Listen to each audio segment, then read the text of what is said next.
A partir de agora, na Unesp FM, Observatório do Esporte. O programa que dá bola a todas as modalidades esportivas.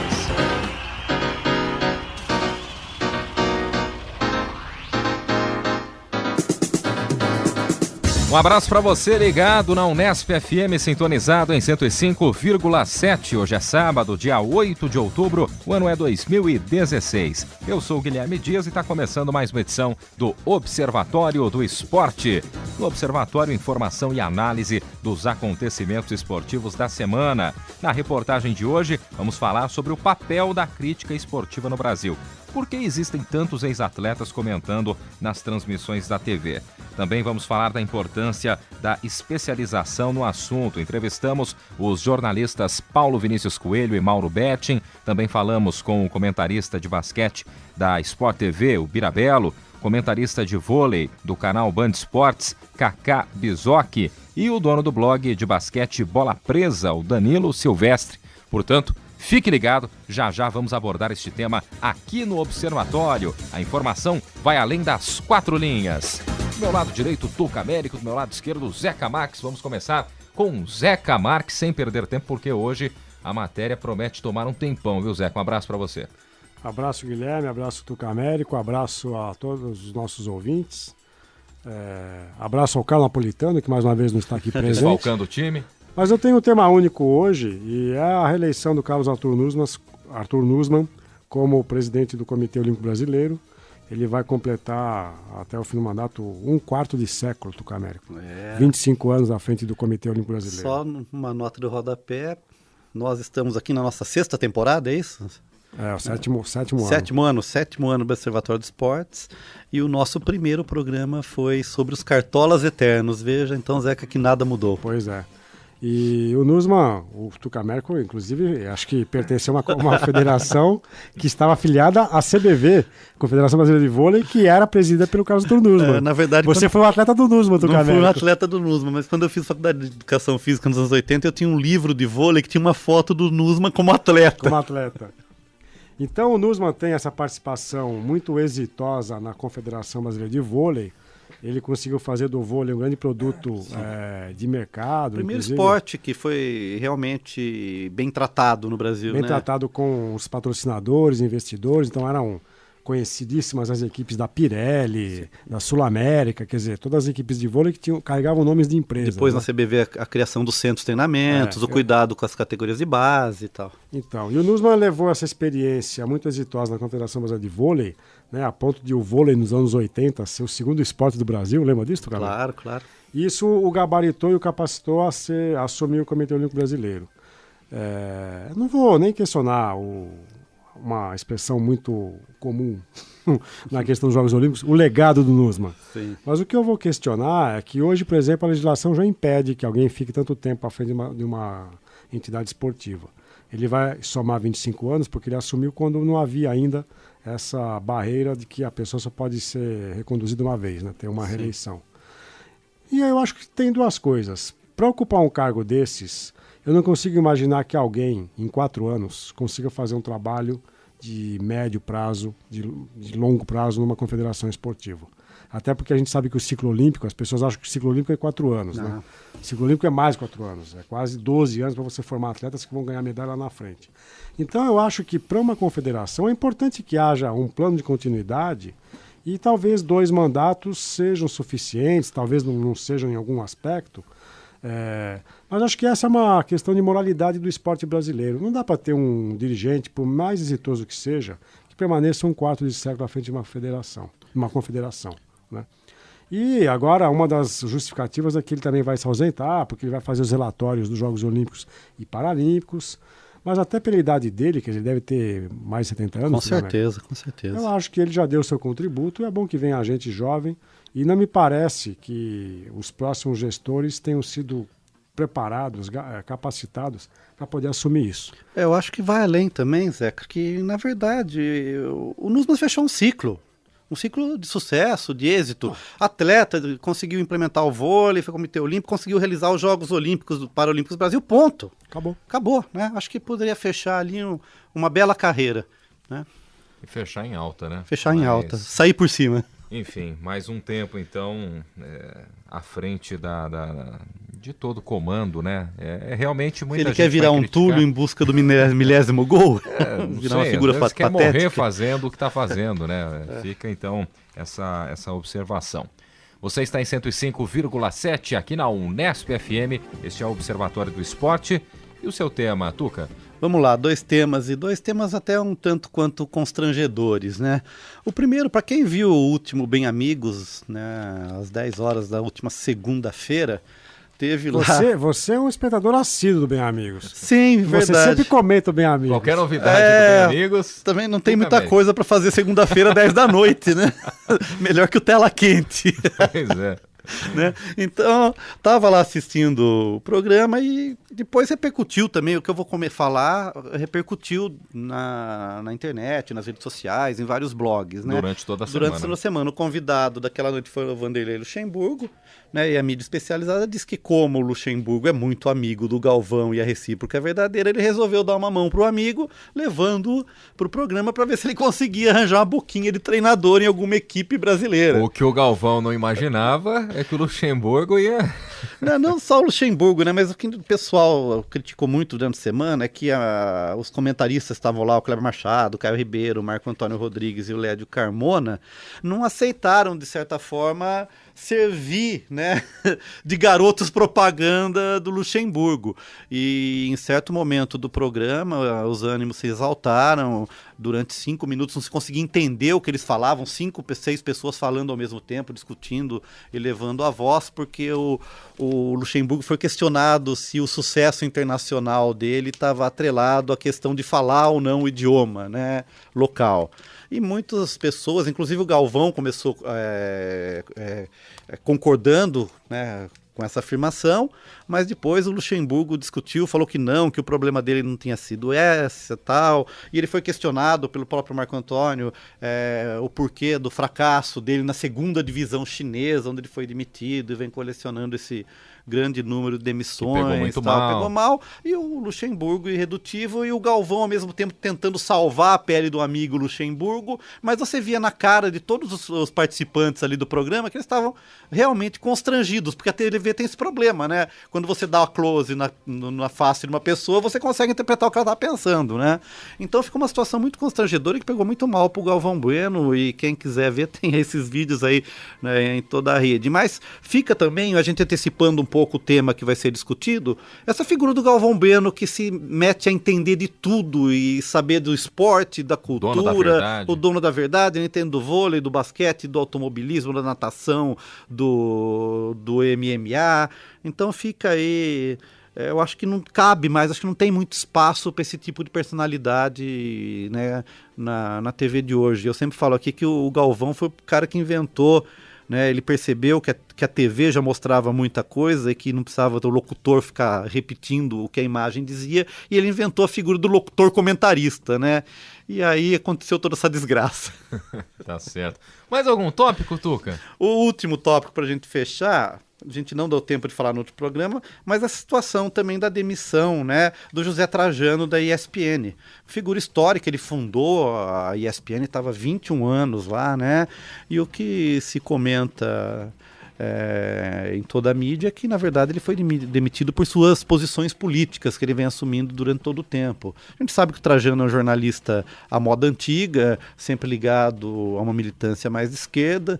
Ele próprio disse que circulou na ESPN um documento que obrigaria os comentaristas a dizer que não assumiriam posições políticas no ar, e que ele se recusou a assinar isso, e diz que, na verdade, o que aconteceu foi uma grande censura, e que ele foi demitido por expressar as opiniões dele como jornalista mesmo. Então não sei o que o Zeca acha, acho que o Trajano é um cara conceituado como jornalista, né? Embora a gente possa eventualmente não concordar com o que ele diz, mas ele é uma pessoa de opinião, uma pessoa que tem um outro tipo de formação, né, Zeca?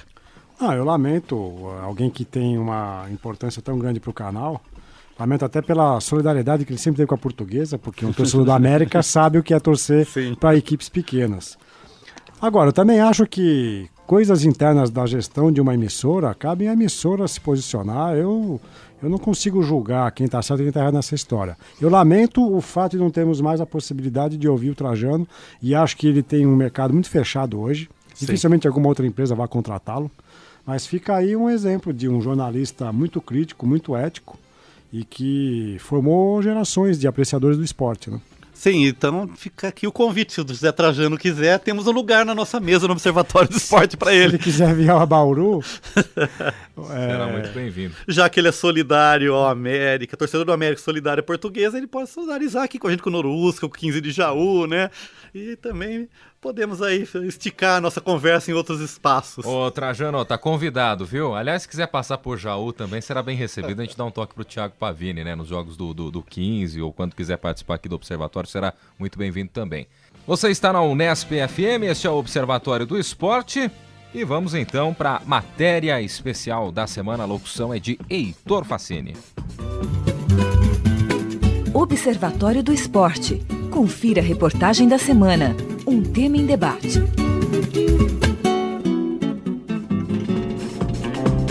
Os primórdios do jornalismo esportivo no Brasil são datados do início do século passado. A cobertura era muito mais voltada para o remo e para o turf.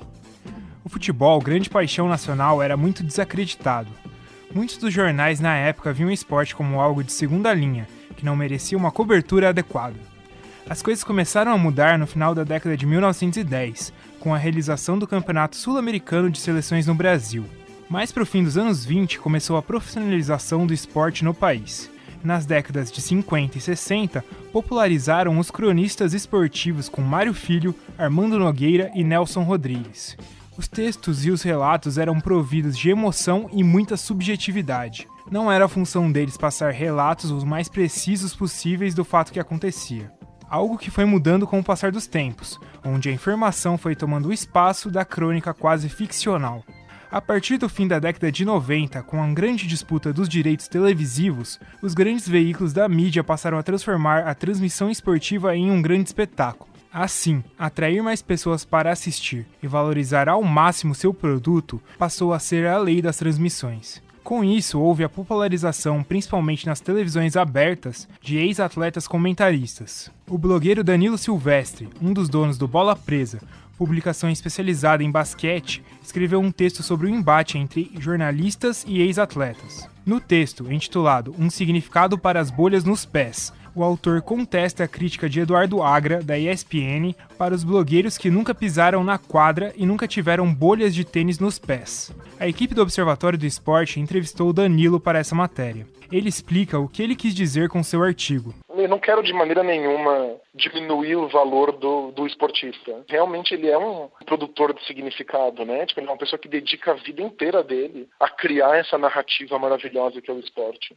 É muito importante que o esporte exista e que os esportistas se dediquem a isso. E se alguns deles quiserem se dedicar a entender o esporte, melhor ainda. Mas não é necessário que o esportista seja um crítico. É interessante quando acontece, mas não é necessário. A única coisa que a gente deve lembrar é que o crítico tem um papel, ele tem uma função. Ele não necessariamente precisa ser um esportista, ele pode ser também, mas o crítico é tão importante para o esporte quanto qualquer esportista que tenha uma vida dedicada ao esporte.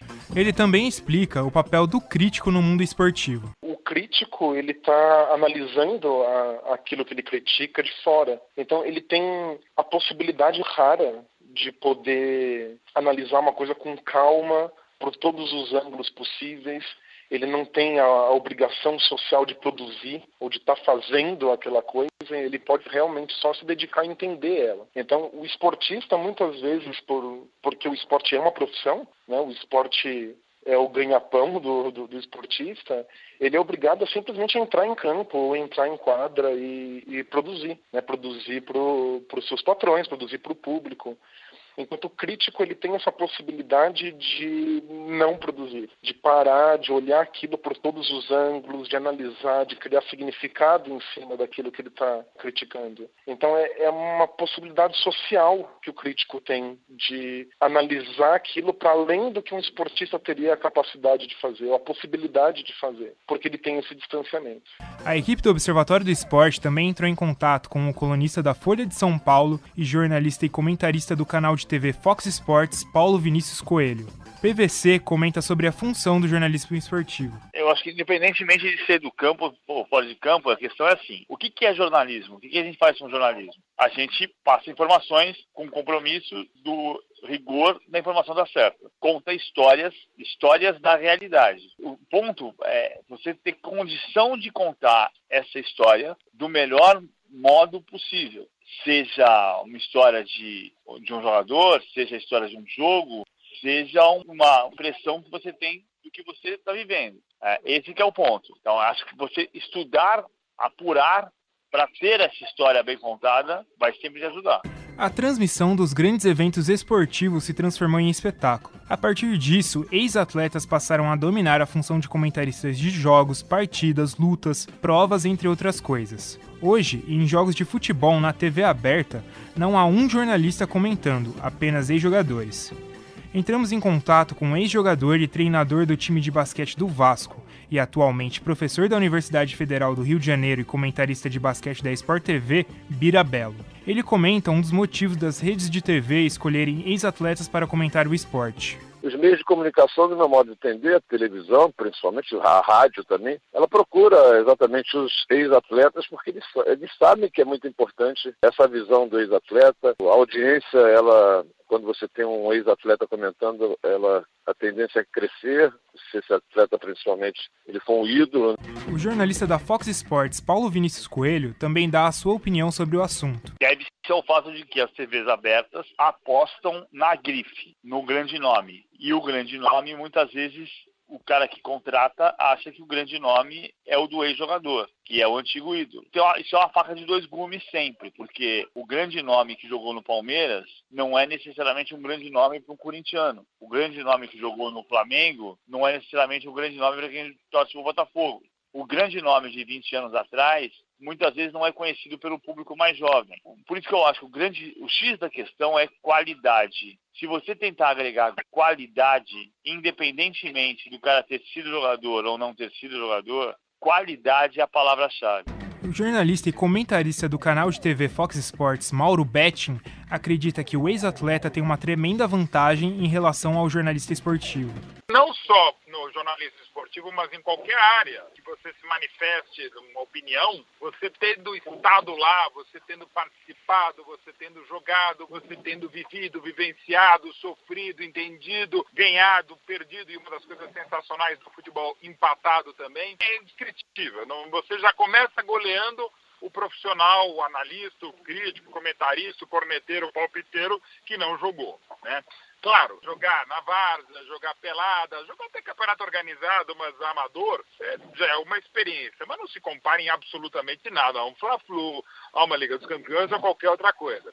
Então o ex-atleta que vira comentarista tem um ganho em relação a quem não foi gigantesco. Só que ele salienta que ser ex-jogador não é algo que vai garantir que ele seja um excelente crítico e comentarista. Não é porque você jogou ou que você esteve lá que você entendeu, você sacou, você observou, você aprendeu, você tem didática para ensinar, você tem uma capacidade de comunicação para passar os seus conhecimentos. Então, não necessariamente o grande jogador vira um grande comentarista. Temos muitos ótimos comentaristas, e é claro, falando dos ex-atletas, que não foram grandes jogadores, às vezes nem ídolos. Mas tem alguns sim que foram ídolos, foram craques e são bons comentaristas. Não vou dizer que todos os grandes ídolos e craques deram grandes comentaristas, mas alguns sim. Por exemplo, daqui de fora, como o Jorge Valdano, o filósofo, que para mim é até melhor crítico, comentarista, analista e escritor do futebol do que foi como jogador da Argentina nos anos 80 e início dos anos 90, até quando também viraria treinador.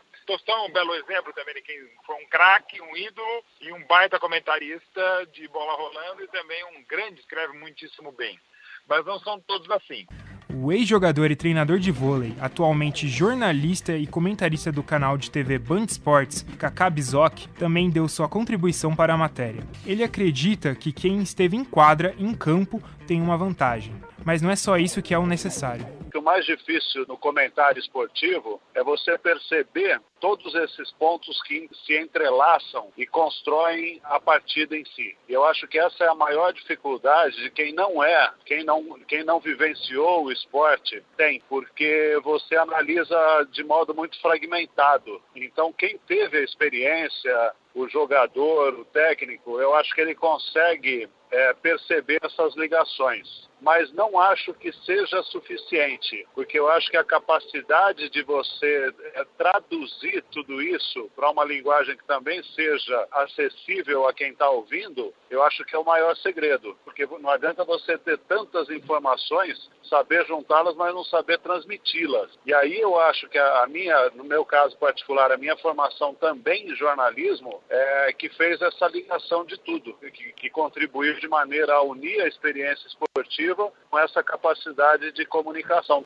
O blogueiro de basquete do Bola Presa, Danilo Silvestre, explica a sua opinião quanto à importância do papel do crítico e a relação com o ex-atleta. O ex-atleta ele tem uma parte empírica, uma coisa que ele percebeu na prática, que um comentarista externo necessariamente não tem como conhecer, que é a parte da sensação, né? Como é estar dentro do jogo, como é a sensação de você ser treinado, de você ter um certo tipo de técnico, de você enfrentar um certo tipo de adversário. E é uma parte mais emotiva, que eu acho que pode contribuir também para que o torcedor, para que a pessoa que está assistindo o esporte se sinta lá. Mas tem uma importância relativa, assim. A sensação não é suficiente, né? Assistir o esporte não é só uma interpretação de papéis, assim, não é simplesmente eu sentir que eu estou ali no meio. Eu também quero entender como isso funciona. Isso é uma questão de ter realmente se dedicado ao esporte, ter se debruçado em cima dele, e aí depende. Alguns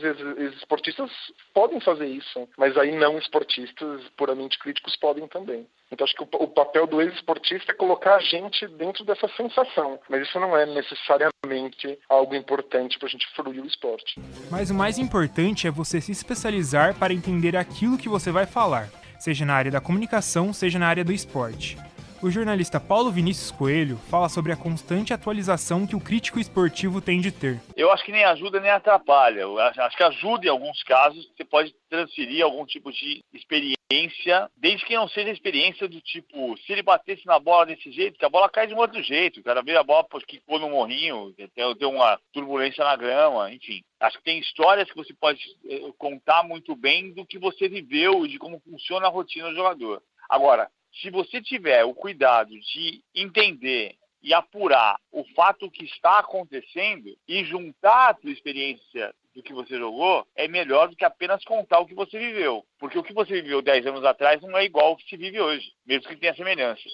O jornalista e comentarista de vôlei do canal Band Esportes fala que o mundo ao redor do esporte tem de ser levado em consideração. O comentarista, o crítico esportivo, ele precisa também ter uma formação um pouco mais ampla, porque a gente está caindo também num problema que é buscar o especialista extremo. Muitas vezes a visão contextual de mundo, a visão econômica, a visão política, social fica ausente. E eu acho que o jornalista esportivo, o comentarista esportivo, né, mesmo que seja um comentarista convidado, ele precisa ter essa abrangência maior de visão do mundo. Não adianta mais você ficar à frente do microfone comentando só a partida, sem entender todo o contexto social, político, econômico, às vezes até ideológico, né, em competições internacionais, e você deixar isso como se fosse um componente secundário. Eu acho que isso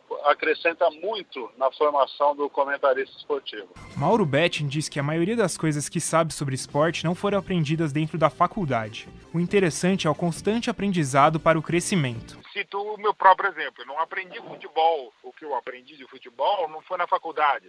Fiz cursos sequenciais, fiz curso de arbitragem, fiz curso de treinador. Deveria refazer de treinador, deveria refazer até de arbitragem e muitos outros tantos cursos. Mas não é porque eu sou jornalista que eu posso ser comentarista. E não é porque também eu fui um craque que eu também posso ser. É uma soma de situações que dão nesse profissional e acho que cada vez mais a gente deveria ter pelo menos 2 caras opinando. Pode ser até 2 ex-jogadores, podem ser 2 jornalistas, mas o ideal para mim seria sempre um ex-jogador e um jornalista. O comentarista dos canais Sport TV e professor de Educação Física da UFRJ, Birabello, diz que é importante se especializar. Quem foi atleta traz muita experiência da prática que ele viveu enquanto atleta. Então isso não é o suficiente, é claro, para que ele possa ser um bom comentarista, se de repente ele possa ser um bom técnico, se encaminharmos a esse lado de técnico. É preciso também que ele tenha um pouco de estudo, é preciso que ele tenha um pouco também a parte acadêmica, mas essa parte prática, da vivência prática da vida enquanto atleta,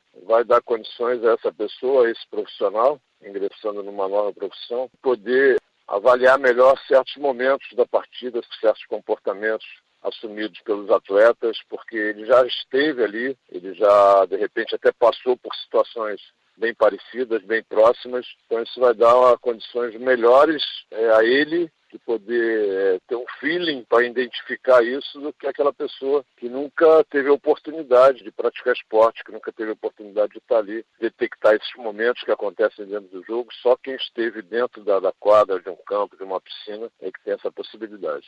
O blogueiro do Bola Presa, Danilo Silvestre, acrescenta que a função social do crítico esportivo é dar significado ao esporte. O esporte vive de histórias. Porque se a gente pensar bem, o esporte são só um monte de regras aleatórias, assim, completamente arbitrárias, que a gente combinou e que a gente segue. É uma linha muito tênue entre o esporte e a brincadeira de criança. A gente precisa extrair algum tipo de narrativa, de contexto, de objetivo comum do esporte. Então, acho que o crítico, por não estar diretamente envolvido, ele é quem pode extrair essa narrativa. Quem pode ver algum tipo de padrão ou algum tipo de beleza, algum tipo de objetivo comum que todas as pessoas possam apreciar. Ele também tem uma responsabilidade social de fazer com que as pessoas entrem dentro desse mundo. Então, de apresentar para as outras pessoas por que o esporte é interessante, como ele faz ou não faz sentido. E aí o crítico tem esse papel de ser uma porta de entrada. E acho que isso é muito importante para que o esporte possa se tornar uma coisa mais, não só mais acessível, mas também mais interessante. Que tenha história, que tenha sentido, que não seja simplesmente um amontoado aleatório de regras. Depois da locução do Heitor Facini, vamos aos agradecimentos. Agradecendo aos jornalistas Paulo Vinícius Coelho, também o Mauro Betting, Danilo Silvestre, o Cacá Bizocchi e ao professor da Universidade Federal do Rio de Janeiro e também comentarista de basquete nos canais Sport TV, o Birabello. Conosco agora, além do Heitor Facini, que continua por aqui, o Gustavo Lustosa, que vai estrear no programa, né? Vai debutar, e também o Leonardo Del Sante. Começo justamente com o Leonardo. Léo, muita gente fala que prefere ex-atletas comentando, outros preferem aqueles estudiosos que se tornam especialistas, mas essa divisão, esse conflito aí na escolha, ele existe e realmente divide opiniões, é um assunto bem polêmico, né? Um abraço para você. Um abraço, Guilherme, um abraço também aos ouvintes e aos amigos da mesa. É um tema que realmente divide e a gente trouxe ele para o debate hoje justamente para fazer uma reflexão, né? Ele não é... A gente não vai chegar num ponto onde a gente vai decidir o que é melhor ou não para comentaristas e para essa análise do jornalismo esportivo, mas aqui a gente vai trocar boas opiniões e vai conseguir refletir sobre. Eu concordo com o PVC, parto para uma linha também parecida com o Mauro Betting, que é a especialização de que você entende, e não só o cronista, mas também o ex-jogador. O ex-jogador ele pode comentar, ele vai conseguir trazer realmente essa grife, mas se ele não tem uma base teórica, ele vai apenas dizer práticas e vai colocar muito do que ele vivenciou e não do fato que ocorreu naquele jogo em si. É uma coisa que o PVC diz num dado momento da entrevista, né? Que ele não pode fazer comparações sem ele ter esse conhecimento teórico, porque às vezes a bola não quica daquele jeito, às vezes a bola sobe demais. 20 anos atrás o futebol já evoluiu muito, e não tô querendo dizer nem questão técnica, mas questão tecnológica mesmo, a bola já é mais leve e todo um aparato totalmente diferente. Mas o Mauro Betting parte também A bola não é mais leve. A bola não fica pesada durante o jogo, por exemplo, quando chovia antigamente, sim. A bola de capotão incorporava água e ficava mais pesada. Mas antes do início do jogo, ela tem o mesmo peso que tinha o mesmo peso que tem hoje. Porque essa é uma regra do futebol. Sim, tem um peso determinado. 396, igual o tamanho do campo, por exemplo. 396 gramas no mínimo. Mas ainda assim há certos desenvolvimentos tecnológicos que nos permitem uma certa evolução. Algumas mudanças. Então, a bola de hoje, mesmo que caia um temporal, ela não vai ficar mais pesada do que quando o jogo começou. Pelo material que é utilizado. Também não tem costura, tem toda uma diferença, né? E uma coisa que o Mauro Betting diz em um dado momento também é que se você tem um certo conteúdo, se você tem um embasamento, quanto mais pessoas, melhor, porque isso vai somar ao jornalismo de qualquer jeito. A opinião da pessoa que é engraçada, da pessoa que é mais grossa ou crítica, aquele embasamento do ex-jogador que tem um conteúdo, o ex-jogador que é mais escrachado, e isso também serve pro comentarista que vem da linha do jornalismo, né? Não só como ex-jogador dentro das 4 linhas.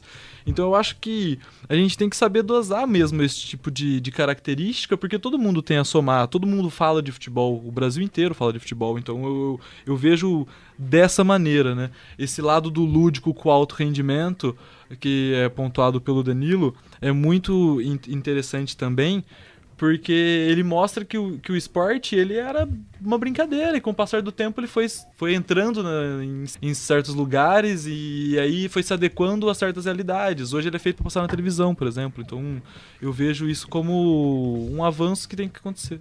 Muito bem, deixa eu colocar também na roda o Gustavo Lustosa, que está começando hoje no Observatório. Seja muito bem-vindo. Fala aí, Gustavo, o que você pensa a respeito disso? Quem para você hoje é o comentarista aí mais completo e por quê? Bom, muito obrigado pela apresentação, agradeço, um abraço para todo mundo. Eu acho que assim, eu concordo bastante com o Leonardo no comentário dele, de dosar os tipos de diferentes comentaristas. Eu acho que você pode ter um comentarista jornalista e pode ter junto com ele um comentarista jogador. Porque às vezes o ex-jogador ele não tem uma capacidade de analisar estatísticas, de analisar algumas coisas assim, que o jornalista pode ter estudado isso. E também o jornalista não tem essa experiência empírica que o jogador teve. Então, como o Mauro Betting fala, no que eu aprendi, não aprendi jogando bola, aprendi porque eu fiz cursos de arbitragem e tal. Então eu acho que tem que ter uma dosagem legal. É isso, basicamente, assim. Hoje o que a gente percebe, né, é que muita gente, por exemplo, gosta mais da linha de comentários do Caio Ribeiro. Vamos falar de TV aberta, né? Que é um cara um pouco mais equilibrado, enquanto que um Casagrande, ele acaba, às vezes, se exaltando um pouco mais.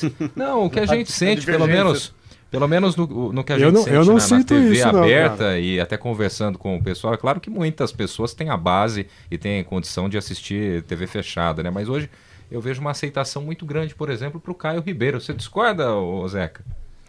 Não, primeiro que eu não acho que o Caio Ribeiro seja essa unanimidade. O Caio Ribeiro, dentro do universo do futebol, ele acaba sendo bem visto porque ele nunca tem uma opinião muito contundente e não faz críticas muito ácidas ao desempenho dos jogadores e das equipes e de treinadores e por aí vai. Aqueles comentaristas e jogadores que são um pouco mais críticos e que mostram uma grande independência, esses acabam sendo mal vistos dentro do universo do futebol. Vou citar um que não é da TV aberta, mas o Roger, o ex-jogador Roger, jogou no Fluminense, jogou no Corinthians. Sobre ele, inclusive, pesa a ideia de que ele teria desperdiçado um pênalti de maneira deliberada contra o Figueirense, Copa do Brasil de 2006. De pênaltis, quando ele vergava a camisa do Corinthians. Mas o Roger, ele é bastante mal visto entre o mundo do futebol porque ele tem uma opinião muito crítica. Às vezes, eu acho que essa criticidade beira um certo desrespeito da atuação do atleta em campo. Tanto que ele foi votado por atletas do Campeonato Brasileiro de 2 anos atrás como o pior comentarista. O mais odiado, etc. Né? E o Caio Ribeiro faz aquela linha, né, de estar sempre em cima do muro, não quer comprar briga com ninguém. Bom moço. Bom moço. Eu não acho que os comentários dele sejam os que mais me agradem. Né? O Casagrande, por exemplo, até pela maneira dele de ser, né, me agrada muito mais. Apesar de o Casagrande ter inúmeros furos históricos na sua carreira. Então eu vou citar só 2. Na Copa de 2002, Brasil e Turquia faziam uma semifinal da Copa e ele insistindo com o Ronaldo Fenômeno, que estava jogando mal, que não atuava bem, que deveria ter sido substituído no intervalo. E logo depois o Ronaldo Fenômeno pega a bola, avança e com o bico da chuteira faz o gol que classifica o Brasil para a finalíssima contra a Alemanha. Então isso é para derrubar qualquer comentarista. E recentemente, nos Jogos Olímpicos, ele dizia que o Brasil não tinha nenhum bom cobrador de falta e que o Neymar não era um bom cobrador de falta. E no jogo final, vocês devem se lembrar, o primeiro gol do Brasil, o primeiro e único, aliás, porque o jogo foi 1-1, né? O gol de falta é feito pelo Neymar, cobrança maravilhosa. E o Neymar tinha feito um outro anteriormente. Contra a Colômbia, né?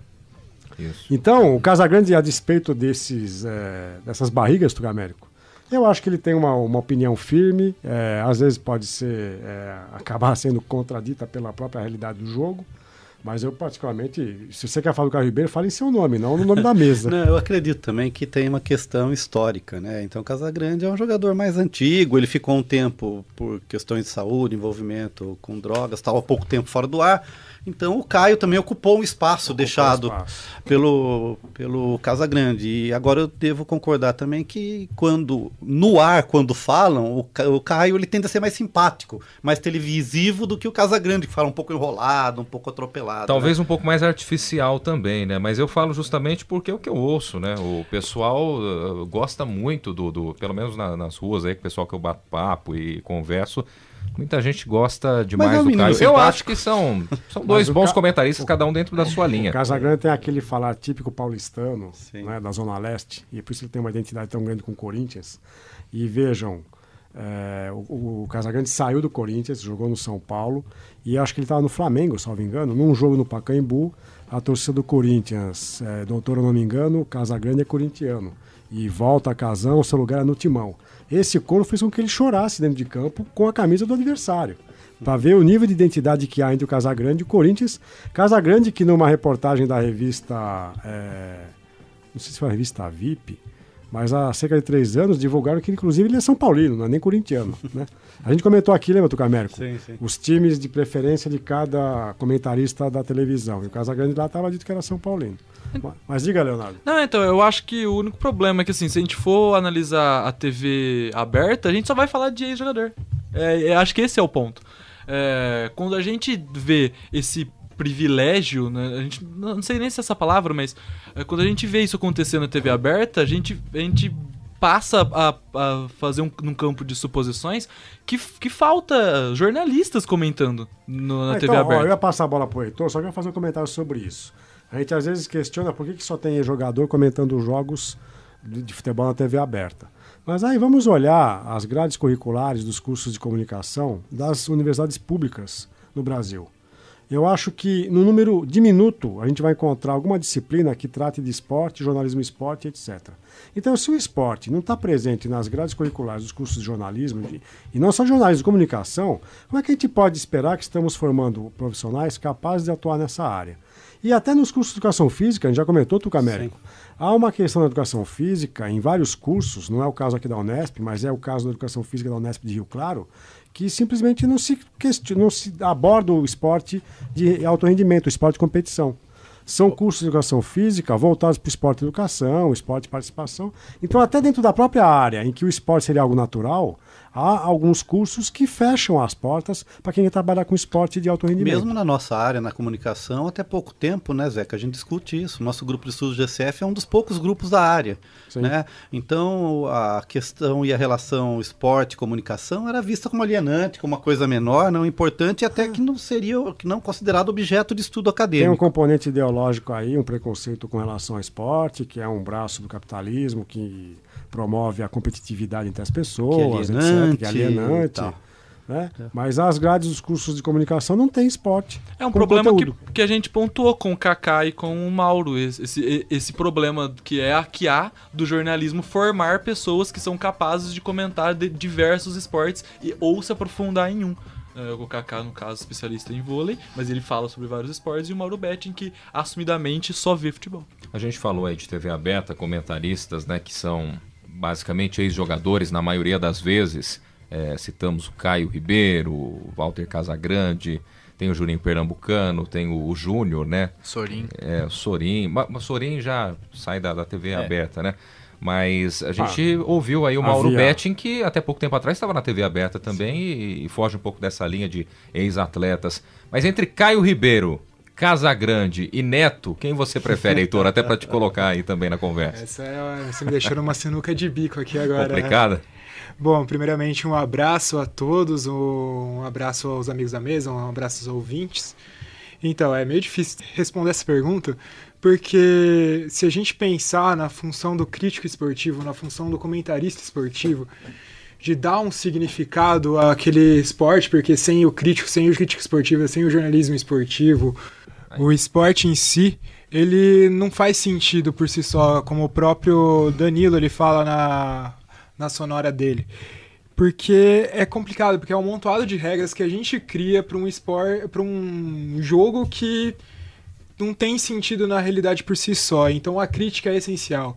E se você pensa em TV aberta, os comentaristas como ex-atletas estão lá não para dar uma explicação crítica para aquele que está ouvindo. Eles estão lá para fazer parte de um espetáculo. Por isso que ex-jogadores são muitas vezes privilegiados, porque são muito mais midiáticos, são, na maioria das vezes, mais conhecidos do público do que os jornalistas.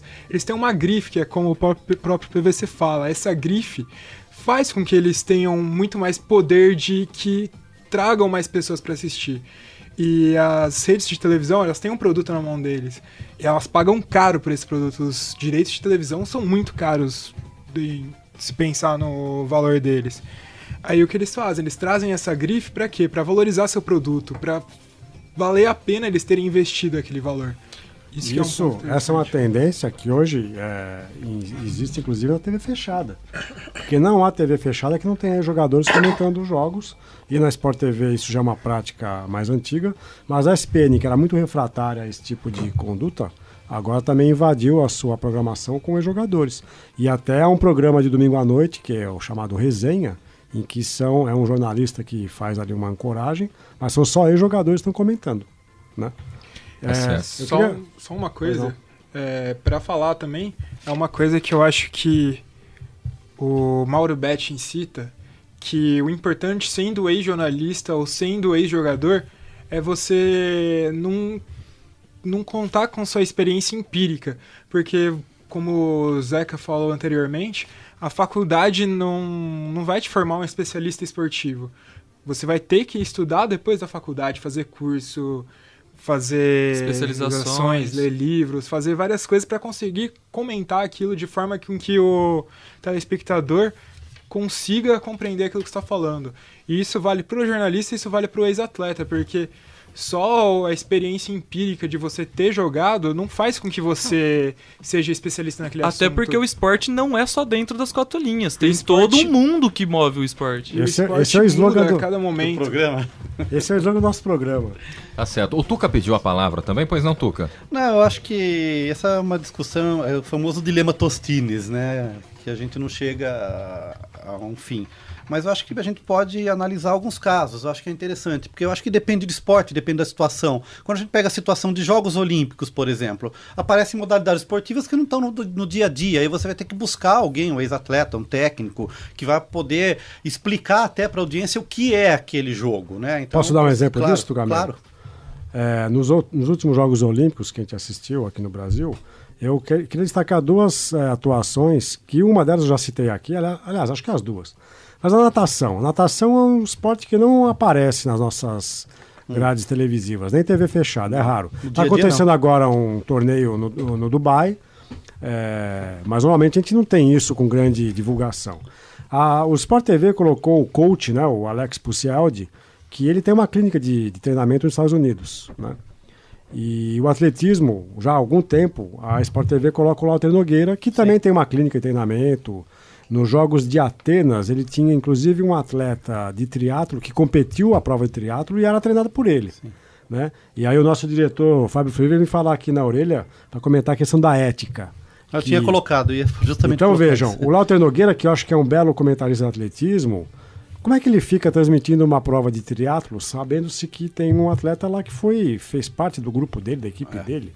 Mas o que eu queria destacar é que no caso desses dois comentaristas, eles conseguiram aliar uma prática profissional que envolve uma presença muito forte com o esporte e, ao mesmo tempo, uma sabedoria de comentários que envolvia muita informação, muito conhecimento empírico e, obviamente, um conhecimento de almanaque que é sempre bem-vindo numa transmissão esportiva complexa como os Jogos Olímpicos. Sim. Então, são dois exemplos que eu queria citar, que eu acho que foram felizes e acho que a TV brasileira, fechada ou aberta, poderia continuar perpetuando. Eu tinha separado outro exemplo, Zeca, que às vezes uma situação desmistifica a outra. Então, qual que seria essa? A gente tinha até um bom tempo atrás, quem que era o grande especialista em Fórmula 1 na Rede Globo? Reginaldo Leme. Quando aparece o Luciano Burti, ele acabou desmistificando muitas e contradizendo muitas informações que o Leme colocava. Eu sei falar com você antes, eu anotei aqui. Você anotou também? Eu queria comentar esse caso. Em 2012, a Rede Globo promoveu um evento com a Intercom, que era o Globo Universidade, um seminário de um dia inteiro nas dependências da Globo, no Jardim Botânico, para a gente entender como é que a Globo lidava com a sua programação esportiva. Então, foi o diretor de jornalismo da Globo, esteve presente, a gente teve a presença do Alex Escobar, que faz o Globo Esporte do Rio de Janeiro, a presença daquele pessoal que cuida do Esporte Extremo, lembra aquele programa que a Globo transmitia? Esqueci agora. Cleiton Conservani e a Mariana Barcelos, é isso? Acho que é isso. Então eles apareceram lá, o Cleiton Conservani explicou a realização desse programa, que é muito complexa também, porque ele atua, né? Ele transmite e atua. Mas o diretor de jornalismo da Globo dizia o seguinte, que a Globo chegou à conclusão que o ideal para transmissões esportivas da TV aberta era mesclar a presença do comentarista, que é aquele que é o cara formado na área de comunicação, que tem um conhecimento teórico, etc. Mas ela começou a perceber a importância de alguém que viveu a atuação no palco. Ele usou essa expressão, alguém que esteve no palco, alguém que foi um ator do espetáculo. E aí o ex-atleta aparecia para suprir essa lacuna. E aí uma das questões que foram endereçadas a ele era essa, que quando o Luciano Burti assumiu as transmissões da Fórmula 1 na TV Globo, os comentários do Reginaldo Leme eram desmentidos na sequência por um conhecimento técnico de quem pilotou um carro de Fórmula 1. Sim. E quando o Rubens Barrichello, durante uma breve passagem, também tinha colocado Barrichello. foi um repórter foi de um pista, ótimo repórter. Ele fazia reportagens infinitamente melhores que os repórteres da Globo, os repórteres jornalistas. Porque ele sabia o que perguntar. Ele sabia o que perguntar, ele sabia como chegar a um piloto, e tivemos um caso recente nos próprios Jogos Olímpicos. O Xuxa, o Fernando Scherer, o nadador, pela Record, foi o único que conseguiu uma entrevista com o Michael Phelps, ali na saída da piscina, porque o Michael Phelps não deu entrevista para nenhum jornalista brasileiro, mas o Xuxa conseguiu. Por quê? Porque o Xuxa já disputou uma Olimpíada, o Phelps sabe quem é o Xuxa é o Scherer, né? Sim. E parou ali para trocar uma ideia com ele. Então vejam que a gente tem que analisar sempre dos dois lados, né? E nós que somos profissionais da comunicação, professores de comunicação, eu gostaria que cada vez mais o mercado se abrisse para quem é formado em comunicação. Mas os exemplos que a gente vê na prática, às vezes vão no sentido contrário, e acho que essa má formação que a gente tem dos nossos profissionais na área do esporte, aí pode ser a comunicação, o marketing, as relações públicas, ela é muito nociva. Eu queria só fechar, acho que a gente já está encerrando o assunto, né? Só queria fazer uma provocação para o Zeca, né? Porque a Globo criou essa figura única, que é o comentarista de arbitragem de futebol. E é um mercado fechado, né? É praticamente impossível alguém que não seja ex-árbitro, Zeca, ocupar esse espaço. Porque aí tem uma especificidade tão grande, e hoje eu não vejo jornalistas especializados na arbitragem com a capacidade de poder comentar aquilo que eu vejo nos ex-árbitros. Alguns, não são todos. Sim. Tem muito ex-árbitro que é comentarista de videotape. E isso, acho que qualquer um de nós conseguiria comentar depois de ver a cena e rever 5 vezes, né? Então eu acho que nesse caso há uma especificidade e o ex-árbitro ainda tem vantagem. Só quero lembrar um exemplo aqui. O Tostão, ele comentou futebol para a TV Bandeirantes durante algum tempo, no início dos anos 90. E depois ele foi comentar a Copa de 98, a Copa da França, na ESPN. E ele dizia que quando ele estava na Bandeirantes, a única coisa que pediam para ele era senta ali na frente do microfone e começa a falar.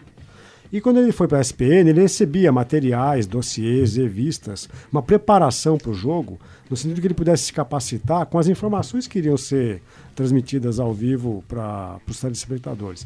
Então eu vejo que às vezes as próprias emissoras não cuidam disso. Se a gente ligar hoje na Fox ou no Esporte Interativo, que é o canal que o Guerino adora, o nosso Leonardo Guerino, eu acho até que ele é acionista do Esporte Interativo. Ele só elogia o Esporte Interativo. Eu acho o Esporte Interativo o mais do mesmo. Sim. Mas o Esporte Interativo e a Fox Sports é um bando de gente, jornalistas antigos, que estão ali apenas para dar a sua opinião. Então é um jornalismo opinativo do começo ao fim, que não tem nenhuma informação nova. É um achismo, um impressionismo que me incomodam, né? Então aqui fica um contra-exemplo. Então eu acho que a questão dos comentaristas, às vezes, eles só vão ali para dar um empréstimo da sua imagem a uma opinião que às vezes é descartável. Realmente. Heitor, até para fechar, pois não? Só para complementar, uma coisa que não entrou na matéria, mas falando de outros esportes, que é até um termo que é um pouco pejorativo falar, mas que os entrevistados falaram também sobre por que não tem tanto jornalista especializado em qualquer outro esporte exceto futebol. Primeiro, eles dão um exemplo de que o futebol, o Mauro Betting fala isso, né? Que o futebol, ele exige, para você conseguir comentar o futebol no geral, exige que você acompanhe dezenas de campeonatos, campeonato brasileiro, campeonato estrangeiro, campeonatos europeus, de seleção, continentais. Além disso, a cultura das próprias redações exige que você cubra o futebol, porque o futebol é basicamente todo o caderno esportivo de qualquer jornal, de qualquer meio de televisão, da maioria das rádios. E de grande parte do mundo, não é só no Brasil. Não é uma cultura brasileira, é uma cultura jornalística de todo mundo. E isso faz com que um jornalista, para conseguir se especializar numa área de interesse de um esporte que ele tem interesse e não é o futebol, faça com que ele tenha que correr o trabalho à parte para conseguir isso. E além disso, também pelo fato de não existir tanto o material quanto existe pro futebol para se especializar, torna o caminho muito árduo. Por isso que existem muito poucos jornalistas especializados em basquete, vôlei, qualquer outra modalidade que seja. Aí isso faz com que tanto TV fechada quanto TV aberta recorram a ex-atletas para comentar, porque não vai ter um jornalista que consiga traduzir aquilo que está se passando na imagem para quem está vendo. E por isso a função do ex-atleta é importante nesse caso também.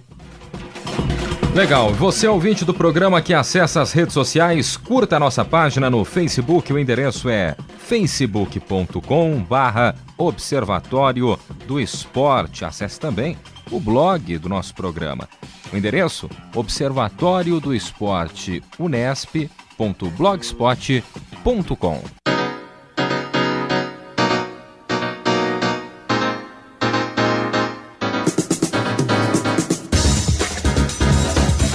E o Observatório do Esporte deste sábado vai ficando por aqui. Teve locução de Guilherme Dias e Heitor Facini, com comentários de Tuca Américo e Zeca Marques. Equipe de reportagem: Heitor Facini, Leonardo Guerino, Isaac Toledo, Gabriela Brizotti, Adriele Silva, Leonardo Del Sante, André Magalhães e Gustavo Lustosa. Direção de Fábio Fleury.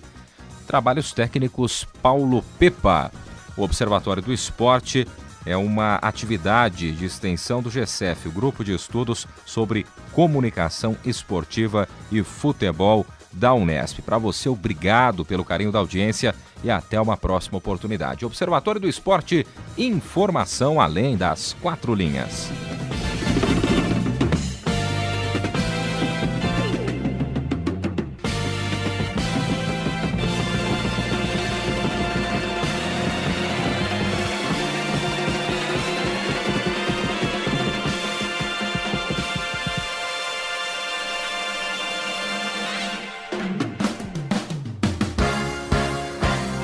A Unesp FM apresentou Observatório do Esporte, o programa que dá bola a todas as modalidades esportivas.